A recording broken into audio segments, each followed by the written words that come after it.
بعد ما ام ادهم بقى اتحجز في المستشفى قررت اعمل فنجان قهوه. فنجان قهوه كده وانا قاعد في البيت لوحدي. البيت فاضي زي ما انتم شايفين، ام ادهم محجوزه بندى في المستشفى وانا قاعد فاضي مفيش اي حاجه، فقلت اعمل بقى فنجان قهوه كده واستعيد ذكريات زمان كده يعني. هعيش يوم من ايام العزوبيه. العزوبيه بقى كنا نعمل بقى قهوه في شاي، وطبعا قاعد لوحدك وسهران. هنا بقى الكنكه النحاس ده ايه، السبرتان النحاس والكنكه النحاس دي بتطلع لك احلى فنجان قهوه ممكن تشربه في حياتك، على الرايق كده وعلى الهادي ونار هاديه كده وحاجه، بص يعني فلالي فلالي فلالي يعني. مش هقول لك انا بقى ال... دي السبرتاية دي من زمان قوي على فكرة، هي عندي حاجة يعني شبيهة بالتراث كده. دي ما فرطش فيها لو حتى يعني. دي بقى ورثتها عن جدود جدودي. دي حاجة من زمان يعني، تقريبا عمر السبرتاية دي ممكن نقول مثلا يعدي 100 سنة، او ممكن نقول 150 سنة ولا حاجة. يعني من ايام الرمالة بقى وبتاعت الحاجات دي. فنجان القهوة ما يحلاش للأسف، يعني أنا بحب أشرب في الإزاز ده. ما يحلاش بقى غير وأنت قاعد مع نفسك كده. ما انكرش ان الحياة وحشة يعني في العزوبية، اللي جرب الجواز ده وقعد لوحده فبيحس بملل شوية. إيه يعني، ربنا ان شاء الله يجعله عامر بيتي. إيه، كانت العيال بتعمل حس وجو كده في البيت. فجأة مرة واحدة كده بعد ما ندى تعبت وراحت المستشفى، أم ندى بقى محجوزة. إيه، مرة وعملت اللقطة بتاعت المهرجان دي، طبعا هي هتلاقوها على اليوتيوب. المهرجان ده طبعا قاعد فاضي، قاعد فاضي، انا فاضي ما ورايش اي حاجه. ام ادهم صراحه كانت مونساني. آه، بعدها عنه وقعدانها بالمستشفى بندى مؤثر فيها شويه. لكن بيجي لي اوقات كده وبحس ان انا يعني عايز استجم، اقعد مع نفسي شويه كده استعيد ذكريات العزوبيه، وانا قاعد لوحدي كده وعازب كده وقاعد بقى يعني الدنيا مش سيعاني، الفرحه مش سيعاني زي ما بقول.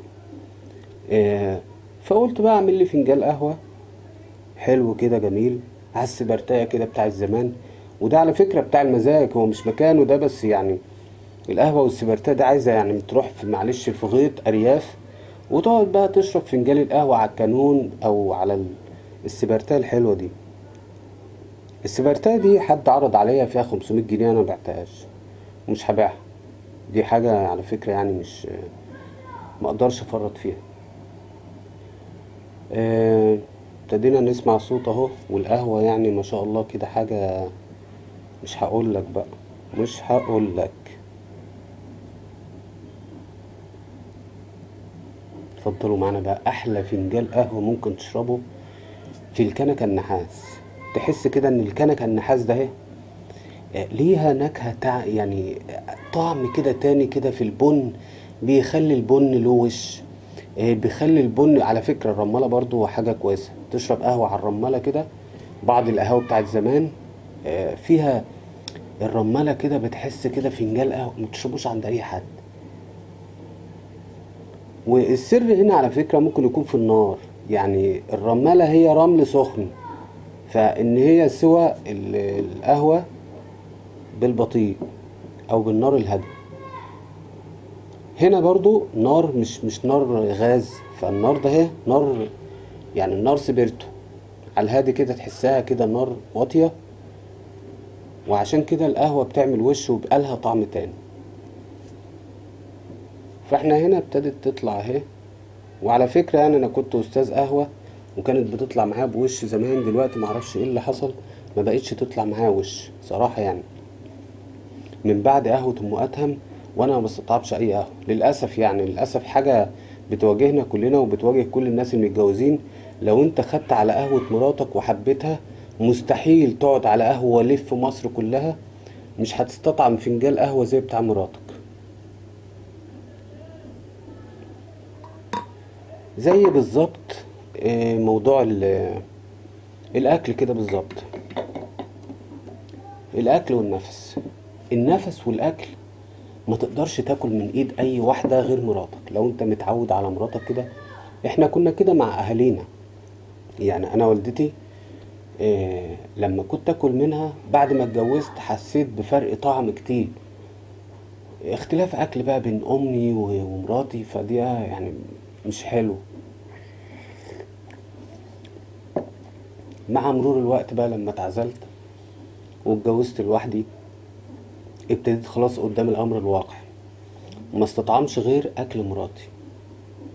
مرة في التانية في التالتة، يعني انا اعتقد ان انا دلوقتي لو كلت عند امي هحس برضو باختلاف. ليه؟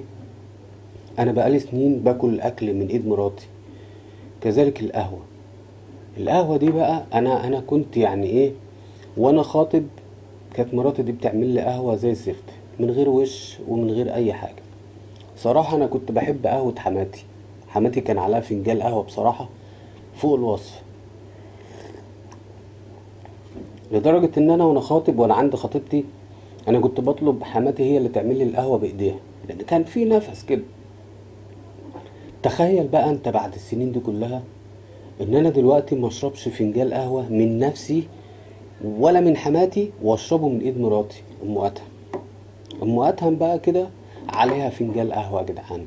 يا تحس كده وش كده ومقرمش كده، وتحس مش كل البن على فكرة يعني، وعلى حسب البن. انا بجيب نوع بن كده كويس مقرمش كده ومحوج زيادة من المطحن نفسه. يعني انا بحب البن بتاع المطحن نفسه.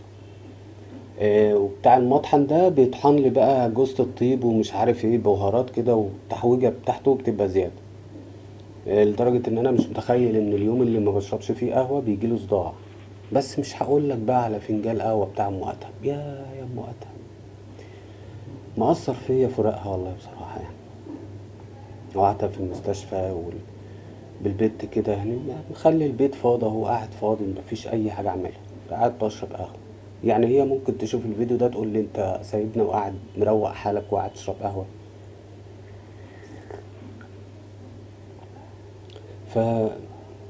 فربنا يطلعها بالسلامة ويرجعوا البيت بقى، ونرجع نعمل ان شاء الله فيديوهات تاني. إيه، اه ربنا يسهل. مش هقول لك بقى يعني كمية المعاناة اللي الواحد بيعانيها في الحياة. اكيد كل واحد وعنده حمل، وكل واحد وعنده طموح. لكن انت يعني في الحياة بتصارع كده، بتحس ان انت يعني صراحة يعني الحياة صعبة. مش صعبة اكل وشرب، الحمد لله يعني كل الناس بتاكل. الفقير بياكل والغني بياكل، مش مشكلة، مش مشكلة اكل وشرب على فكرة. وعلى فكرة الفقير النهاردة هو فقير البيت، مش فقير الاكل والشرب. الفقير ده اللي مش لاقي سكن، هو ده الفقير. لكن مش فقير اكل وشرب. يعني ما بتحسبش ان الفقير بياكل عيش وجبنة والغني بياكل فراخ وكباب والكلام ده. مش القصة والله. ده نايم شبعان وده نايم شبعان يعني. واهم شيء في ده كله الحمد والرضا، انك تحمد ربنا وتقول الحمد لله رب العالمين. اهم شيء انك تنام كل يوم راضي عن نفسك، راضي عن اللي انت عملته في يومك، راضي عن يعني تستعيد ذكريات يومك كده انت عملت فيه ايه. وتقعد بقى تفكر بقى انت عملت ايه، هل انت راضي عن اليوم ده، هل انجزت فيه انجاز، ولا اليوم ده شبه اللي قبليه شبه اللي قبليه شبه اللي قبليه، وهكذا.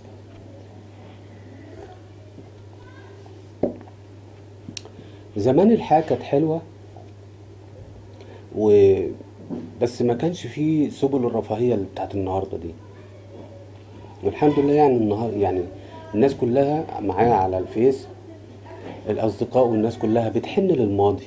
وأنا مش عارف القصة هنا، هل مثلا كانت في اللمة نفسها ولا في القعدة. يعني الماضي ايه، تحف وانت حاجات زي كده مثلا، هو ده الماضي. ده الماضي بقى ان كنا يعني معلش عايشين فاكرين ده يا جماعة؟ حد فاكر الكشافات دي؟ الكشاف ده بقى كان يعني حاجة مش هقول لك انا بقى كده، مسجل صوت وكاسيت وكشاف، وكان يعني كان بيتعمل اباجوره، وكنا كل حاجه. فهل الماضي، الناس اللي بتدور على الماضي ده هم بيدوروا على الانتيكات والتحف والحاجات دي كلها؟ مع العلم ان كان زمان كانت الحياه صعبه، يعني المواصلات قليله، ما كانش فيه كميه العربيات والتاكسيات اللي في الشوارع اللي بنشوفها دي، ولا التكاتك ولا الكلام ده كله. ما كانش فيه نت، يعني ما كانش فيه وسائل تواصل. كانت الحياة عتمة، عتمة عتمة يعني، مش معنى مش عتمة ضلمة، الحياة عتمة ان انت مفيش سبل رفاهية. ما كانش فيه يعني السفر، معلش، في الحج والعمرة كانوا الناس بيسافروا بالثلاث ايام في الباخرة والبحر بقى والموج ومش عارف ايه انا ستي جدتي يعني راحت حجت حوالي 6 مرات، عملت حج وعمر 6 مرات بالباخرة دي. تخيل انت بالباخرة دي. ما كانش فيه بقى يعني، كان فيه طيارة بس الناس كانت بتوفر يعني. لو كانت الطيارة سيم مثلا ب 2000 جنيه كانت الباخرة ب 600 700 جنيه، فكانت الناس بتوفر تمن عشان تروح تزور بيت النبي عليه الصلاة والسلام. الكعبة ربنا يكتبها لنا كده ان شاء الله ونزور ايه. يعني الواحد نفسه في عمرة صراحة والله، عمرة تغسل ذنوبه، وعمرة بقى كده يعني. نفسي كده، نفسي اروح السعودية بصراحة يعني. أمنية حياتي كانت السعودية دي، مش أي دولة تانية. ما حلمتش في حياتي بأي دولة عربية غير السعودية. يكفي إن فيها بس الكعبة. أهلها طبعا ناس كويسين وعلى راسنا من فوق السعوديين و... لكن بصراحة يعني اللهم إني أسألك عمرة حتى أو حج يعني، ربنا يكتبها لنا يا رب. نرجع بقى لموضوعنا، موضوع الحنين للماضي. الماضي كده، الماضي هو انتيكات وتحف وكده. الماضي كان جاز وبوابير. انا يعني انا عايز اوريكم البابور ده بتاع الماضي. هو ده يا جماعة الماضي. الماضي بالنسبة لنا احنا ده، احنا اهالينا عانت بسبب البابور ده، الاختراع اللي اسمه بابور الجاز ده. هو كان حلو، كان مقضي وكل حاجة بصراحة يعني، لغاية ما ظهر بقى الغاز والبوتاجاز والشغل الحلو ده. بس هو ده يا جماعة الماضي. الماضي ده يعني مش هقول لك انا بقى كان بيسوت حلل وبيهبب سقف البيت. ومش هقول لك لو انت مبيض جديد سقف بيتك يسود. فهل حننا للماضي للحاجات ده اهي؟ الحاجات دي النهارده بالمناسبة هي تحف وانتيكات، بتتباع النهارده في الخان وفي خان الخليلي والمعز. دي تحف وانتيكات. وصل سعر البابور ده حوالي 1000 جنيه النهارده. هو ده الماضي يا جماعة. ده الماضي يعني. انا هقول لك انا بس كمية المعاناة اللي كانت اهالينا بتعانيها عشان الناس بس اللي معانا دي. يعني انا هقول لك انا بقى كمية عايز اقول لك المعاناة اللي كانت اهالينا بتعانيها بسبب بابور الجاز ده. بتقفل المحبس وتدي نفس يطلع جاز اهو، تولع. وما كانش يولع بسهولة بقى، كان يعني بيهبب كده وسواد يعني. بس كانت حاجة صعبة.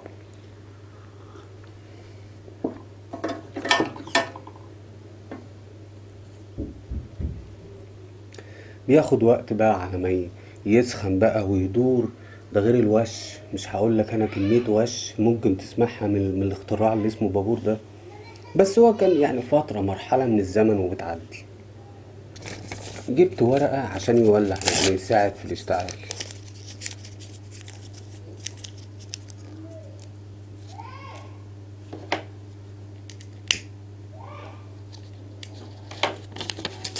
هو ده يا جماعة الماضي اللي احنا بندور عليه.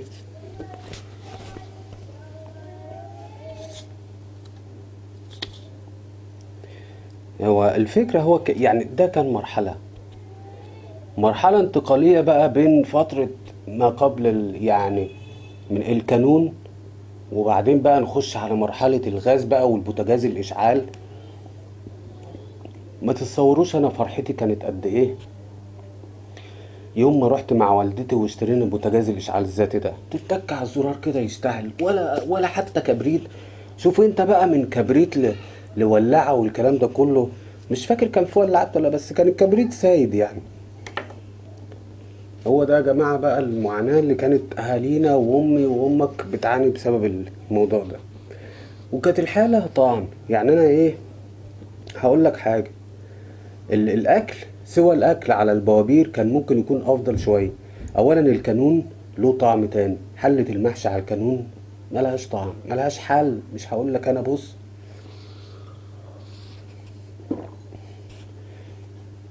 الطبخ على البوابير يعني. قلنا بقى بص يا جماعة، نار الغاز بقى، نار البوتاجاز ده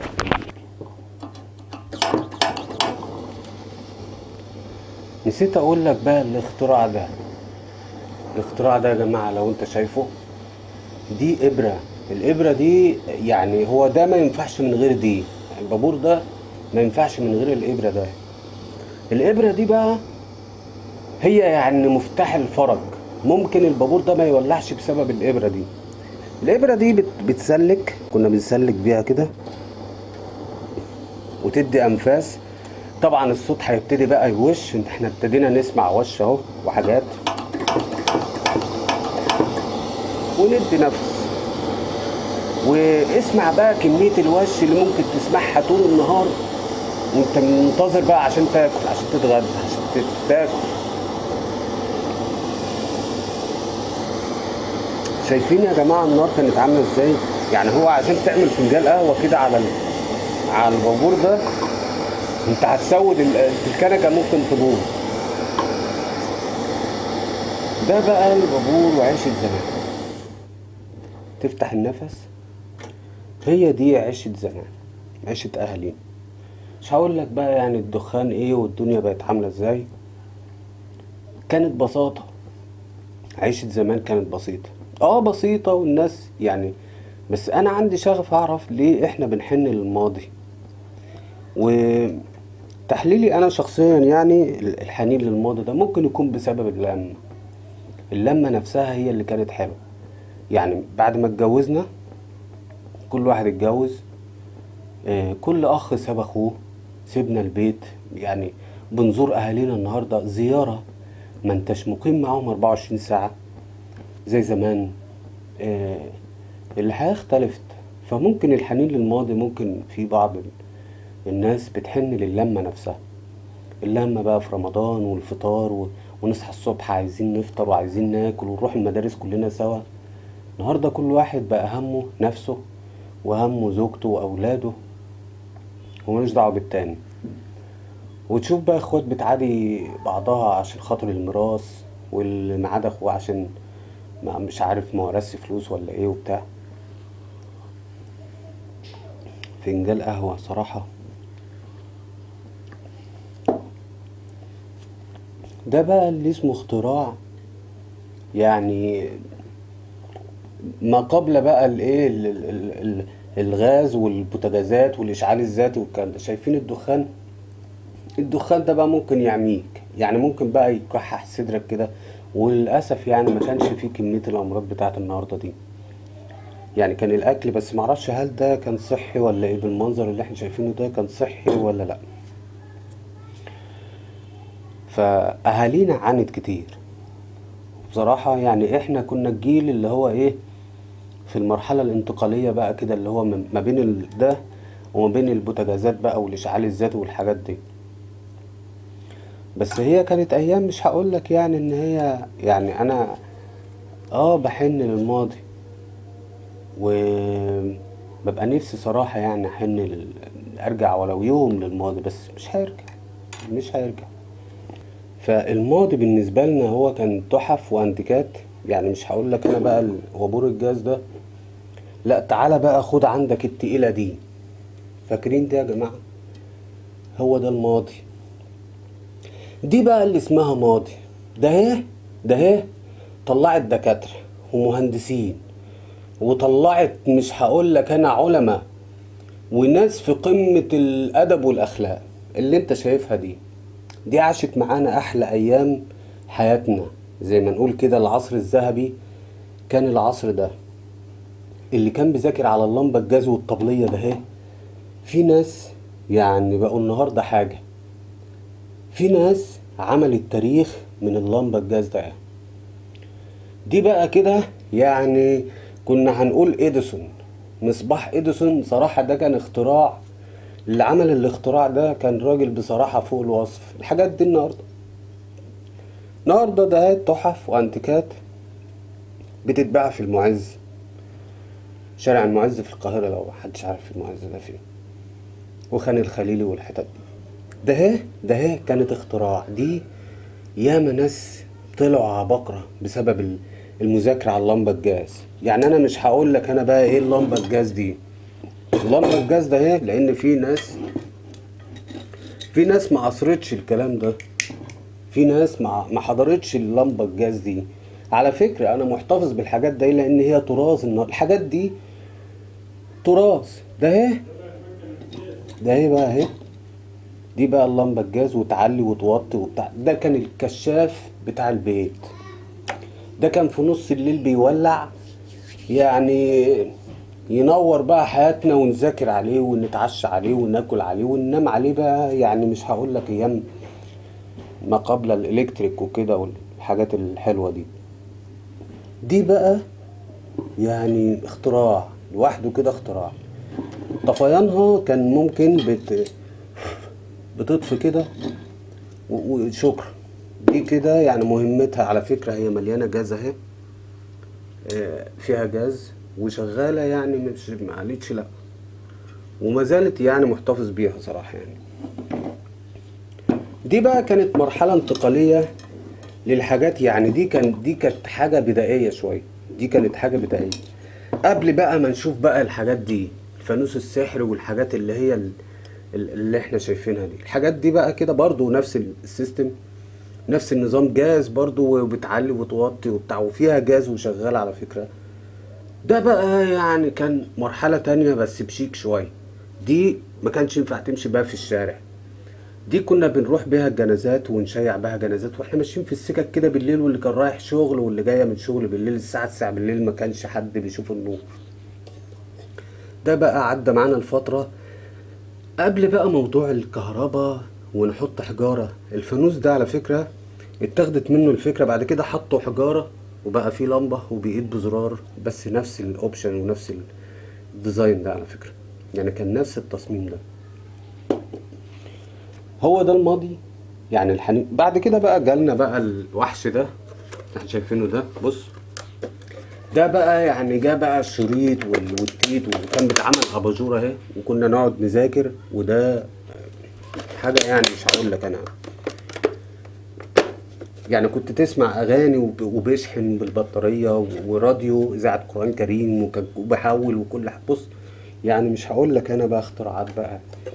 الحاجات ده اهي كانت بدائيه قبل دي كده، لغايه ما جت ده بقى كده. ومن بعد ده بقى كده خلاص يعني ايه، جالنا بقى الكاسيت ابو بابين، ونخش بقى على مراحل الكمبيوتر والاسطوانات، وبعدين السيديهات والحاجات دي كلها، لغايه النهارده بقى موبايلات وزي ما تشايف. فبرضه ارجع واقول الحنين للماضي، هل احنا بنحن لشويه تحف وانتيكات، ولا بنحن لاهالينا واللمه، وان احنا كلنا مع بعضينا كده، واخواتنا وحبايبنا وكلنا مع بعض؟ والله هو انا مش عارف ازاي، بس يعني إيه، انا مش عايز اطول عليكم. هو انا يعني بصراحة يعني الحاجات دي بتفرحني، يعني صراحة يعني الحاجات دي بتفرحني. بس هو انا كنت قاعد فاضي صراحة يعني كده من بعد المقاتهم، وقلت بقى اما دردش معاكم شوية كده ونشوف الدنيا ماشية ازاي. وانا اسف لو طولت عليكم بصراحة، بس يعني استعدت معاكم ذكريات حلوة، وافتكرت اهالينا بقى كده، ووالدتي وهي بتولع اللمبة الجاز دي، والطبلية واحنا بنذاكر عليها، والفوانيس بقى والبوابير والشغل ده. والله لو حابين ان اعمل لكم فيديوهات بقى، ممكن بقى ايه، يعني انا بفكر كده نعمل حلة محشي على وابور الجاز. لو حد حابب المحتوى والحاجات دي احنا ممكن نعمل الشغل ده. ممكن نعمل كانون برضو، بس ده عايز برضو ارض مينفعش جوه شقة، لان يعني العفش وكده والحاجات دي قلنا بتسود وبتهبب. ف يعني عشان ما اطولش عليكم يعني، اسيبكم بقى كده تستعيدوا الذكريات كده مع بعضنا. ولو حد طالب صور ولا حاجة، يعني الحاجات دي صورها عندي، ممكن اسيبها لكم في تعليق. واسف لو طولت عليكم، كان بصراحة يعني دردشة حلوة، واشكركم والى اللقاء.